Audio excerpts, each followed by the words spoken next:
Hi friends, இன்றைக்கி நம்ம ஒரு சூப்பராக ஒரு மீன் குழம்பு செய்ய போகிறோம். வாங்க எப்படி செய்கிறதுன்னு பார்த்துடலாம்.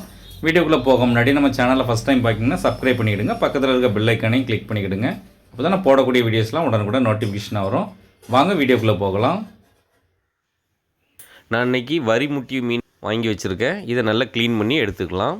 நீங்கள் இதே மெத்தடில் எந்த மீன் வேணாலும் எடுத்துக்கலாம், ரொம்ப டேஸ்ட்டாக இருக்கும். இப்போ மீன் குழம்பு வைக்கிறதுக்கு இப்போ ஒரு வானல் வச்சுருக்கேன். கொஞ்சம் எண்ணெய் சேர்த்துப்போம். எண்ணெய் சூடாகிட்டு நான் ஒரு 2 பல்லாரியை இப்படி பொடி பொடியாக கட் பண்ணி வச்சுருக்கேன், அதை இதில் சேர்த்துப்போம். இப்போ வெங்காயத்தை வதக்கி விட்டுக்கலாம்.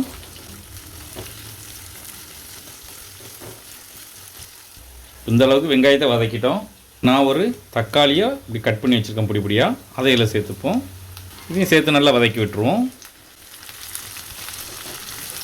நான் ஒரு நெல்லிக்காய் சைஸில் புளியை எடுத்து அதை கரைச்சி வச்சுருக்கேன், ஊற போட்டு. ஒரு 1/2 ஸ்பூன் மஞ்சள்தூள் சேர்த்துக்கலாம்.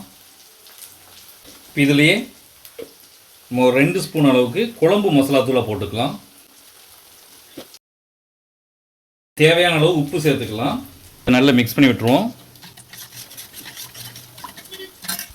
திரும்ப கலக்கி வச்சுருக்கிற இந்த புளி தண்ணி மசாலாவை இதில் சேர்த்துருவோம். இப்போ தேவையான அளவு தண்ணி சேர்த்துப்போம். இப்போ நல்லா மிக்ஸ் பண்ணி விட்டுடலாம்.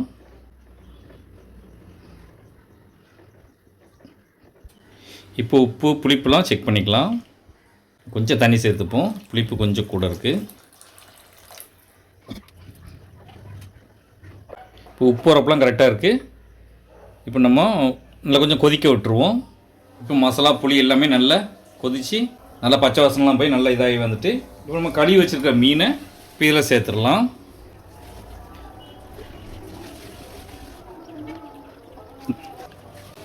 மீனுடைய பாலை அதையும் இதில் சேர்த்துருவோம்.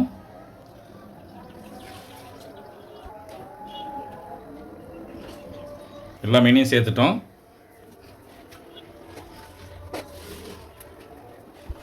இப்போ ஒரு மூடியை போட்டு மூடி வச்சுருவோம்.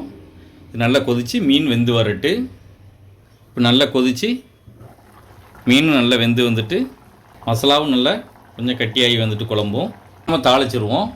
இப்போ ஒரு சின்ன வானலில் கொஞ்சம் எண்ணெய் சேர்த்துருக்கேன். எண்ணெய் சூடாகிட்டு அதில் கொஞ்சமாக சின்ன வெங்காயம் போட்டுக்கலாம். லைட்டாக வதக்கி விட்டுருவோம்.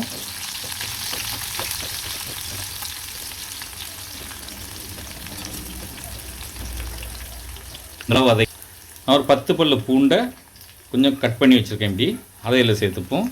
அதையும் சேர்த்து நல்லா வதக்கி விட்டுருவோம்.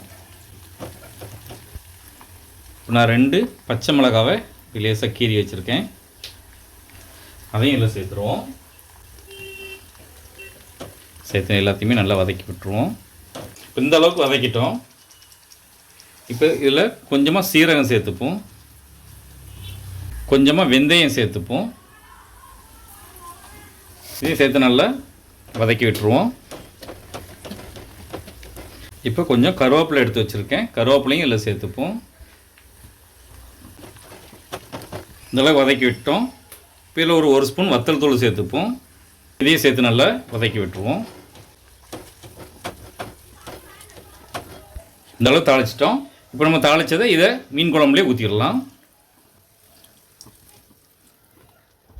இப்போ நம்மளுடைய சுவையான மீன் குழம்பு ரெடி ஆகிட்டு ரொம்பவே டேஸ்ட்டாக இருக்கும். நீங்களும் ஒரு ட்ரிப் வீட்டில் ட்ரை பண்ணி பாருங்கள். எப்படி இருந்துச்சுன்னு கமெண்ட்டில் சொல்லுங்கள். இந்த வீடியோ பிடிச்சிருந்தால் லைக் பண்ணுங்கள், உங்கள் ஃப்ரெண்ட்ஸ் அண்ட் ஃபேமிலிக்கு ஷேர் பண்ணுங்கள். இதே போல் நிறைய வீடியோஸ் பார்க்க மறக்காமல் நம்ம சேனலுக்கு சப்ஸ்கிரைப் பண்ணிவிடுங்க. நம்ம சேனலில் மீன் ரெசிபி நிறைய போட்டிருக்கோம், லிங்க் டிஸ்கிரிப்ஷனில் கொடுக்க மறக்காமல் செக் பண்ணி பாருங்கள்.